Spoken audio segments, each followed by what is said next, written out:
What's up, everybody, and welcome to another Seven Figure Photographer Live. It's a new day, a new week, and it's beautiful outside. So I hope you guys are excited for today. I'm excited to share this with you.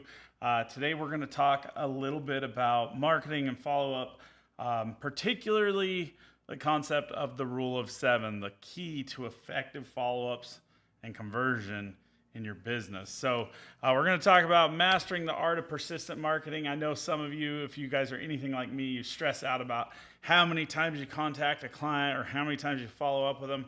So that's what we're going to talk about today in our little discussion. So check it out.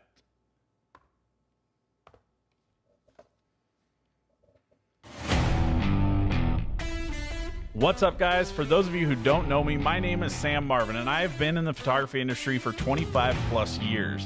While I love being a creative, business is my passion, and elevating the industry of photography is my focus. I created the Seven Figure Photographer to share my journey to seven figures and help others find their way too. That's amazing.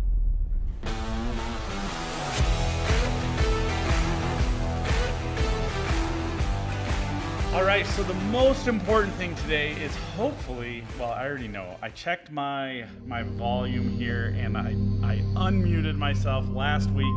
I completely failed at that. That's probably playing in the background. I apologize about that. Completely forgot about it last week, and my whole video that I did was on mute, and so you can barely hear anything, so I just went on and deleted it. I was really excited about the topic. I was excited to share. Unfortunately, I messed it up. So I'll do it again at some point in time, but today I'm excited about the topic and I wanted to share it instead of my favorite features of Leads Pro. But first and foremost, a couple of things I want to go over. Number one, if you received the text message from us letting you know about the live today and you clicked on the link and you haven't gone into the actual YouTube app, you won't be able to leave comments, but I'd love to hear who's hanging out with us, who's watching. So make sure you comment in the comment section and tell us hi or tell us where you're watching from. And if you haven't taken the time, make sure to subscribe and like, because that's how you're going to get the best notifications of when I go live. And so we're going to jump in to our topic today. And like I said, I'm really excited about it. And you know, the biggest question is, and I struggle with this, guys, a lot, because how much is too much to follow up with people? And I know that like some of you, in fact, we've talked about this on many occasions where you know, we've talked about, okay, how many times do you get bombarded when you sign up for something online? How many emails do you get? Well, the fun thing is, I hope I don't overload you guys. The reality is I'm not the greatest at writing out all those emails. I can't do it like weekly. So that aspect of persistence, you're not going to get like a ton of overbearing from me. But there's some people that are really good about it, and they just overload you with stuff in your inbox. So like how much is too much? And the reality is that let's think about it like this. In business, your whole goal should be go for no. Try as hard as you can to get somebody to tell you, no, I'm not interested, or even unsubscribe from your list. So there is that value. I know it's kind of like, well, I don't want to be that person. I don't want to, I just can't be, like, I just am not that good about being that person. I'm not that good about planning. But go for no. If somebody is going to, leave your email list, or they're not the right person per se for you, then if they are, they're going to read through your stuff. They might be annoyed with some of your information. Let's hope that ultimately they're going to grab a hold and they're going to love the concept of what you're sharing and deal with the fact that you're overbearing. Now, preferably don't be overbearing. That would be my suggestion. But today we're going to talk about the rule of seven, which is a classic marketing principle that a lot of people in sales and marketing use. And it is really kind of based on that concept of people need to see and hear from you 7 to 11 times before they ever actually consider buying from you. So how do we really effectively use this to our advantage in business? Well, first of all, let's understand why 7. Obviously, like I just said, 7 to 11 times. Like, that's kind of crazy to me, but I've seen it happen a lot, especially in the recent. We've been doing a lot of new marketing stuff that we've just never done much of with Samuel Martin Photography, with Escape from Mystery Manor, our escape room, and there's new stuff coming for Seven Figure Photographer. And so there's a lot of like seeing how people actually respond to things. We literally just this morning, I launched a Facebook ad about a week ago, and I'm not putting like a whole bunch of money behind it, which is something that you really kind of need to do to see like the results and how fast it's going to pan out, because ultimately getting a true measurement of how things work, it's hard if you don't have the right numbers. We saw that work today, and I had the chance to go in and look and see like where that lead came from, how it worked, and like how much time it took them from the time that they clicked on our ad to the time that they bought. And so that's really kind of cool information, but it really is vital to see like how many times we have to consistently have that touch point with clients before they actually buy. How many times do you see an ad on Facebook before you ever actually click on it? So keep in mind those things in consideration. But the whole rule is built upon the concept of 7 times is the minimum. Typically, this is kind of an average, but 7 times is kind of the minimum average for how many times we have to be in front of somebody before they will actually consume our content or purchase from us. So there's a number of different things. We're actually going to go through 7 different things, or 7 key points on this. So the rule of 7 has 7 key points that we're going to kind of go over. But a couple of things to keep in mind. Your message has to be encountered multiple times for a client to ever click on this thing, but it doesn't have to be 7 sales pitches.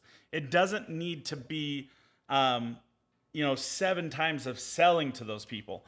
Oftentimes, it's more about building a relationship of trust with those people and giving them quality, value for what they're working towards or what you're trying to work them towards for purchasing from you. That kind of didn't make a whole lot of sense, but it did. So I'm going to give you 7 key things, and we're going to talk about them a little bit. But number 1 is consistency. So this is the same for social media. It's the same for a lot of things. Honestly, it's kind of the same for everything in life. The more consistent you are at anything, the better you're going to be at it. But the more consistent you are with your potential leads, your clients, the better. So consistency across all channels, but that doesn't mean just consistently being in front of them, but making sure that your message is consistent. And I'll be the first to admit, like, I struggle with that. Like, my message isn't necessarily consistent across the board. But as you get into kind of like really focusing on it, you can really make your social media and your emails and everything consistent with what you're doing. For instance, with the escape room, we typically have come to this whole conclusion, or our employees joke about Bobby, the friendly ghost in our escape room, which adds to the excitement. And so we've actually made all of our email campaigns and our responses to people like from Bobby. My wife is going to laugh because she realized the other day I accidentally titled it as Booby, and I'd been sending that out to people. So she was laughing at me, and she's probably dying laughing right now thinking about it. But the other thing is, make sure that when in your consistency and in your follow-up with people, not just your message, but your response time is super fast. So you can do this with a number of different things. Like, for instance, on Facebook, anytime somebody sends you a message, you can actually create an automatic responder that asks or answers stuff specifically. Like, it's good to let people know, like, for instance, on ours, it tells people, hey, this is an auto reply, but a human will be talking to you soon. Because I've noticed that a lot of times, like, it'll repeat things. In a lot of my automations, I put hi as the first part. And then when people ask the same, like, multiple questions, and every time it says hi, hi. It doesn't necessarily work. But some other things like in just kind of like across your channels is create some sort of just system for how you, yeah, sure, it's booby. I'm reading Annie's comment. But just make sure that you have some urgency or some speed to how fast you reply to your clients and in that. Now, frequency. This is actually different than consistency, obviously, but frequency is how often are you going to touch base with those people? And this is one of those that's like, this is probably the biggest one that freaks me out. Like, how often do you follow up with a client? Well, I think that it's important to be persistent, and also remember that it's quality over quantity. So, like, don't necessarily just persistently ask them, hey, do you still want to do this? Hey, do you still want to do this? I actually have a slide that I wanted to share. Typically what we do with our clients is anytime, I don't know if you've noticed this, but anytime we get any sort of email, it's like the slowest response. So if we get a contact form message or anything from our website or any kind of communication that results in an email, we always follow it up with a response to that email. But then we also go in and send a text reminder immediately after saying, hey, just want to let you know, I sent you an email, but sometimes our emails get missed. So here's also another opportunity for you to communicate with me through this source. It just kind of makes it a lot easier. Now I'm gonna actually share with you. Let's see if I can do this. This is actually a. Let me see if I can get this right. Oops, let's go to the other side. Yeah, let's go down to the corner. Okay, so this is actually kind of an interesting one with a client of mine. You can see that this actually came in as a Google search. This lady contacted us via email, but I had her information from the form that she filled out. And I reached out to her via email. I sent her a text message. She didn't reply. And finally, she came back, and this is hard for me to read. She said, yes, thank you. We are interested in following up with you. Our son is currently out of town, and I want him to be part of the process. We will follow up with you soon, but would definitely want the outdoor date you mentioned in your email. So that was actually the message that she replied back to me finally after I had texted her. It was like there was a couple of different things. She didn't reply. Finally, she replied back to that message, and then I let it go for about a week. And with that message, I kind of was held thinking, okay, well, this is probably like, she's probably going to get back to me like within a couple of days, maybe a week. So I gave it a whole week just because I was trying to be somewhat reasonable. But then I reached back out to her. In fact, I got to switch something here just so I can show you the response. Okay, here we go. So I reached back out to her after about a week, and I'll show you what I said there. Let's go to that corner. Boom. Okay, so I reached out to her with a text message. I said, hi, Gina, it's Sam with Samuel Martin Photography. I hope you are surviving this crazy heat. Has your son made it home yet? I'd love to help you guys with your senior portrait needs. Okay, so this was just a text message that I sent out to her. And as you can see, she said, yes, thank you for your great communication. I apologize for my tardy reply. We would like to set up a time to come meet with you. Come in, meet with you anytime next week. We would also like to hold the October date you mentioned to take senior pictures in Cascade, Idaho for great fall setting. Thank you so much, Gina and Brooke Davis. Okay, so as you can see, like that persistence, like I was terrified to like annoy her. I was really scared to do it, but I was like, no, I got to follow up. And this is one of those times, and this happens a lot, where I really was just like, man, I'm glad I did that, because sometimes it's not that people don't, like, as photographers, we all get it stuck in our head, oh, well, that person just doesn't want to work with me, or they just didn't reply. Apparently, they didn't like what I said. And all too often, we write this story in our head, when in actuality, people are just busy. And sometimes people just need a little bit of, like, nudging follow-up, proper follow-up, to get them moving. And we were able to get them booked, get them scheduled for a studio tour to have them into the studio. So that's just kind of one of those stories about how it really is important to make sure your frequency is good, but quality over quantity. And there's a couple other things that I'm going to share with you here in a minute. Now, number 3 is diverse channels.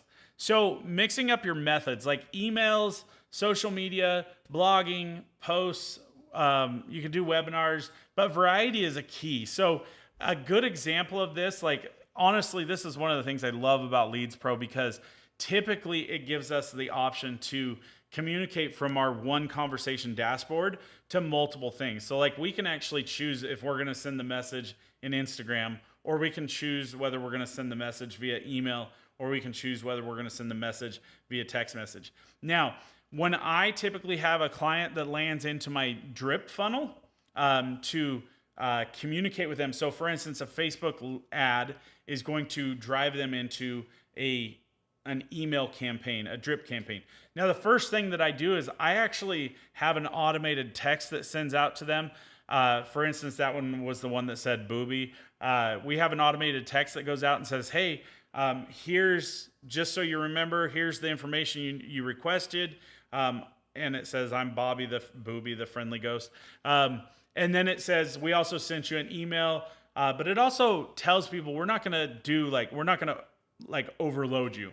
And then the next one is an email. The following one is another email, but each one of them gives some different content and adds different like forms of communication. So whether it be like a blog post, those kinds of things, I'm going to kind of explain a little bit more to that, but give it some variety in how you communicate with those people. And sometimes it's okay for, like, for instance, with Facebook, like ad retargeting, when those people come in, we can actually automate a system to where it puts them back into a retargeting method. And so maybe we share a new ad with them that is on a kind of a little bit different level that aligns with what we've already talked about in some of our emails that they've hopefully watched. And we're going to talk a little bit more about that too. So, but just make sure to mix up the methods for how you're communicating with those clients. Now, number 4 is valuable content. Add value in any position, any place that you can. People can get on a message with you, a text message, an email. They can click on an ad, and for whatever reason, like they don't really, all they saw was your ad. They may not have ever been to your social media to see how you are, how you interact with people, to find out what kind of attractive character you are, whatever. They may not know that. They might have just seen a cool picture as an ad and they clicked on it. So how do you give them the information that they need? Well, you can do that through those varying channels, but you should make sure that at every touch point, every one of those 7 to 11 touch points, you're adding value to your prospects. So for instance, typically most of my clients that are interested or coming into our communication channel are still a lot of times wondering about like, well, how do I know that I'm picking the best photographer? How do I know these things?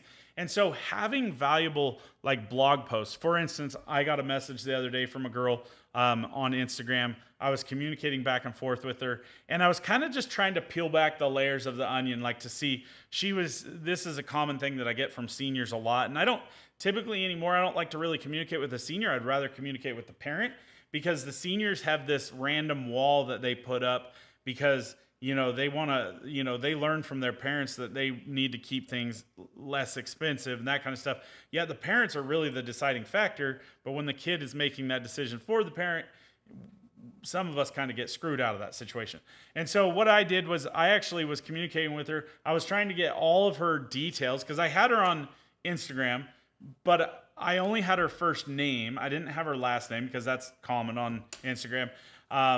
And so, like, I just creatively asked her questions, and she told me, she says, well, I haven't really decided what I want to do for senior pictures, but I wanted to find out a little bit more about you, what you offer, what your prices are. And so I used it creatively as an opportunity to capture that last third of the lead aspect and I said, hey, I'd love to send you a great blog article about, that might help you in your journey for finding the best photographer. Of course, it's going to be more driven towards me. It's going to be more focused on helping people understand why they should choose a photographer that's more expensive, but it adds value. And those are the things that are really valuable. And it taught me a lesson, because she ultimately came back and said, my cousin is actually going to be in town and they're going to take my senior pictures. And I was like, oh, that's a great blog post. Like, I really need to work on getting something about that, because we hear that a lot. A lot of seniors are like, we're going to have our family do it. So what a great opportunity to add some value, to create a blog post or something on your website that you can send to people, letting them know like the downfalls, the positives, the negatives of hiring family members, or just having family members do it because it's free. And really focusing more on kind of the concept of why it's so important at this time in your life to have good photographs of such a pivotal moment in a senior's life. Now, obviously this can work for weddings, it can work for families, it can work for babies, all those different things. But just make sure that, like I said, in number 4, make sure that you have valuable content. And that's really important for anytime you're doing any kind of campaign or something. Have those blog posts, like have those articles written and on your website and easily accessible, and make just a quick link that's capable of sending out to a client, or even a keyword that if they ask, it automatically sends them that blog post. So number 5 is personalization. Now, this is actually great. And really, there's a lot of ways to do this, and there's like to do this automatically, to have it automated, but there's also ways to just do it manually. For instance, let's say you receive a lead via email, and you don't have a clue who the person is. Maybe you get an opportunity to reach out to them, but personalizing it, don't respond to emails with just a vague response. Make sure to use their name.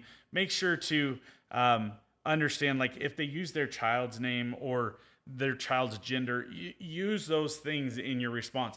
Now you can go a little bit further, and without being too creepy, go stalk them on Instagram, stalk them on Facebook, see what are their interests. And it doesn't mean that you have to come out and be like, so I saw that you like to ride horses. You don't have to do that, but maybe add it in to just as an example, we offer this, this, and this, and oftentimes we get a lot of people that work with horses. Oh, you work with horses? That's great. Well, we do that a lot. So just those things, personalize it as much as you can. And sometimes that comes from, surveys, questionnaires, different things like that. We have a questionnaire that when a client is interested in booking with us, or they have filled out the contact us form on our website, they automatically get a questionnaire that asks them more about what they're looking for, so that when we call them or respond to them, we can get that information. Here's another perfectly good example of that. I always, on our form, it always asks them, what is your preferred form of communication? If they say text message, I'm not going to call them, because a lot of those people are like me that have anxiety about answering the phone for a random phone number. If I am going to call them, I'm going to send them a text message and say, hey, I'd love to get on the phone with you. Would this time be okay? Or can I call you at this time? That makes it a little bit better, but personalize it to their needs. Everybody, the people out there that are like, oh, well, I don't text because I think it's a cop out and it's unprofessional. Well, guess what? Unprofessional or not, people don't care about what your business does. They care about how your business benefits them. And if you're a business that will only do phone calls and will only do emails, but they want to communicate via text message, guess what? The first photographer that texts them back, you're effed. You're out. It doesn't matter. So understand those and understand your lead behaviors, because those things are vital in helping you with your business to really surpass other people and have that opportunity to work with those people. Now, number 6 is engagement. This is really important.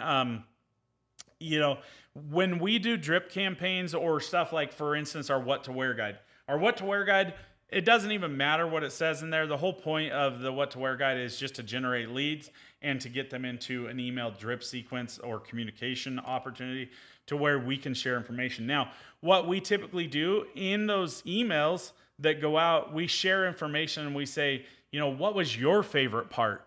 What did you like best? And we're going to use opportunities like that where we communicate with the client to I just read Annie's message and it totally threw me off. But that totally threw me off my train of thought. Anyway, I don't even remember where I was at. Encourage your prospects. To interact with your content. So like for instance, in our What to Wear guide, the emails will ask them questions and we try to get them to reply to the questions. Now, if we ask them a question and give them a link, we have what's called trigger links, especially in Leads Pro. We create specific links that allow us to track what people do. And so when you can see how people engage or interact with your content, it helps you in understanding like what's most important to them. For instance, one day we got a message from a client. We went in and we just looked on Leads Pro because I wanted to see, where they originated from. Did they come from a Google search? Did they come from our website? Did they come from the little widget, the chat widget? I wanted to see where they came from, and I could see where they went. Once they interact with one of those, it starts to tag them or pixel them, and it follows where they go on our website. And so I actually had an opportunity to see like what blog posts they read. And so that gives me some insight into what they're interested in, and being able to just, again, not be creepy, but interject those things into our communication. Now, Annie asked a question. She said, so how did you get her last name? I actually went into Instagram and clicked on it because sometimes, like for instance, her name just said is. And so I went in and clicked on it and it said Garcia, but I had already asked her, I'd asked her, I said, so do you go by Is or Izzy? And she said, oh, I go by either. And I was like, that's pretty cool. Pretty cool. I like those easy, simple names. And then I asked her something. I can't remember exactly, but I asked her just kind of like nonchalantly, like, I think it was, I told her that I wanted to make the contact in, or her contact have her first and last name, something like that. It was really simple. She offered it. It was fine, and it worked out quite well. The one that it took me a bit to get was her phone number, and I actually said, I asked her, I said, hey, I can send you a link to this blog post. Either give me your phone number or your email address or both. And she ended up opting to give me both. So that's the answer to your question. So now that you threw me off, we're back on track. So number 7, our final one. Actually, did I skip number 6? Nope, I did. I talked about number 6. Number 7 is measurement. Now this is actually my favorite part. I've already kind of talked about this in a couple you don't have to be sorry, in a couple of different things. But how to measure it, and a lot of times we're going to keep track of their interactions so that we can adjust the strategies based on the response. Now, if a client isn't interacting to anything, they're not reading, like you can go in and see if they've read your messages. If you have the right CRM, a lot of like 17 Hats, Tave, a lot of them will show you whether or not they've read your messages. Leads Pro does the same thing. A lot of times you can find out if they've clicked on a specific link. We actually, in our CRM tool, Leads Pro, we mark or give them new tags if they interact with links or if they engage with links. We can create tags that say, clicked link for, or whatever. And it just kind of gives us some idea. Active Campaign actually used a system where you could tag them, but you could also give them points, which I tried to use it. It wasn't like, it didn't really benefit me and my system. But basically, like if people comment on or react to something, click on something, you could add points. And as a customer or a lead achieved more points, you knew that they were more ready to purchase, or they'd interacted more with the information that you were offering. So really figuring out ways to measure this information is vital. We, like I said, with the ads that we've been running for the escape room and for Sammy Martin Photography, we've learned, and I've seen a lot of, just because like you run an ad and you think that it's just going to instantly turn response. Now it can, provided you have the offer correct. Obviously not just the offer, but your creative and your offer, and the right call to action. If you don't have those things right, sometimes it takes a little bit longer and you have to kind of readjust the ad. But a lot of people will post an ad and just expect that it's going to come through, like everything's going to shine. You're going to get new leads directly from it. But the reality is that sometimes it takes a while. They have to go through those 7 to 11 touch points before they might actually go through with this. We saw this once with one of our escape room ads. We had a lady that was kind of like, she was asking a lot of questions and she finally booked. And so I went back and I just looked at, through Leads Pro, I went back and looked at her contact and saw that she'd actually started the process like 3 weeks before. And so those things, like being able to measure and adjust your strategies based on responses and based on reactions is really powerful. And so having a good CRM tool is really important for this. Most of the CRM tools have some sort of tracking or tagging and stuff like that. But those are important to really be able to help you see what clients are doing and how they're interacting. I know that to me, that's vital. I love to see where clients are going and what they're doing because it just really helps me a lot in that. So here's a good example of not a system, one of the situations. We'll go with that situation. We've all had the time where somebody has commented on Facebook, "Hey, I need a photographer for this." There was a lady that posted on Facebook. It says, "I can't even believe that I need a photographer for senior pictures right now. Does anybody have anybody good?" We had a client out here from Ohio that was doing senior pictures, and she had just gotten done with senior pictures.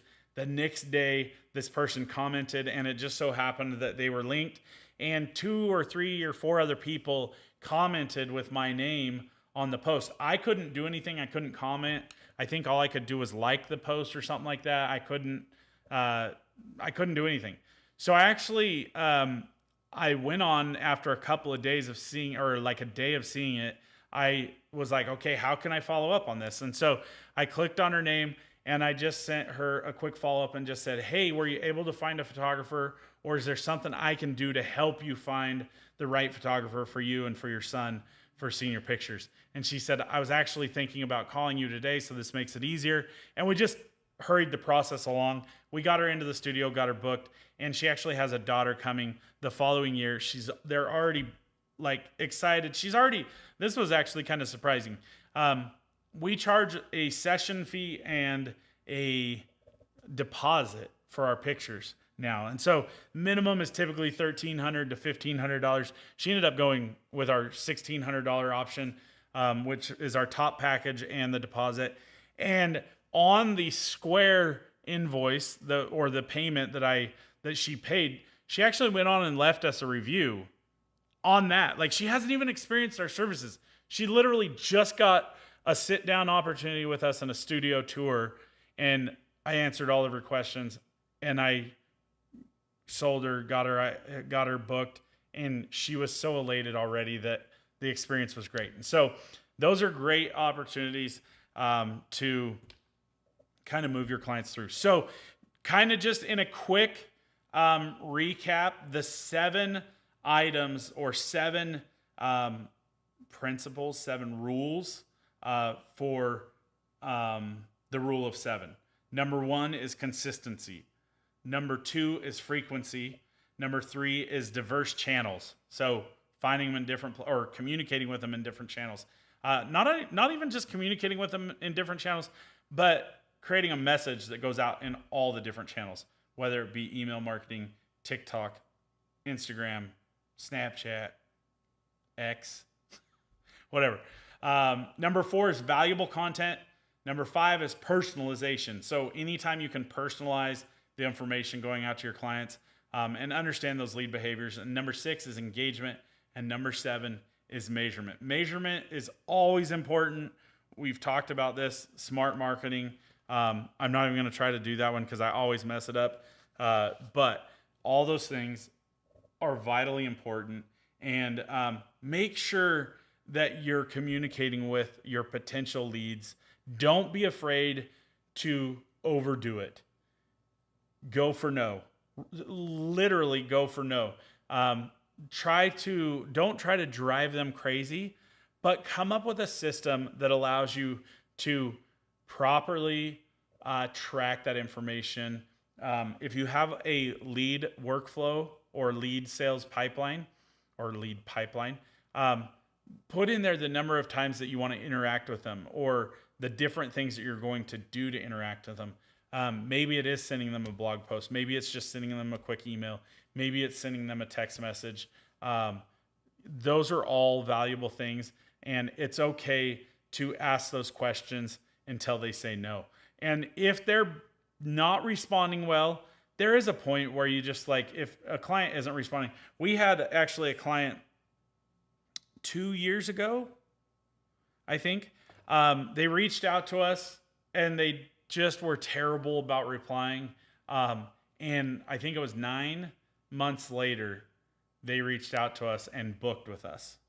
And so there's definitely like that balance that you need to have.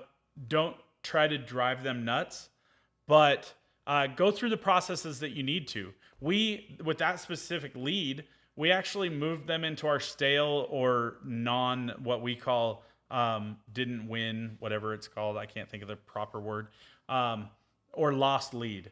So we moved them into our lost lead and marked that they just didn't reply. And that was kind of like, we're like, okay, well, that lead's gone. Like, they're not going to reply. We're not going to keep trying. But they ended up coming back. And that's when we got them to book. Another thing to keep in mind is that 9-word email. Are you still interested in senior portraits? Are you still interested in family portraits? That email is incredibly powerful. We've used it many times, and it has honestly gotten us more deals than, like, it's a 9-word email. The fact that thing can create so much money is so incredibly powerful. And it's awesome. I hope that was all beneficial to you guys. I hope you guys grabbed something from it, maybe just a little nugget. If you liked it, make sure to like or comment. Let us know. If you have any questions, feel free to comment at any point in time. I'll respond back to you. But I hope that you guys loved that and you got something out of it. And I will see you again next week. Same place, same time. Talk to you soon.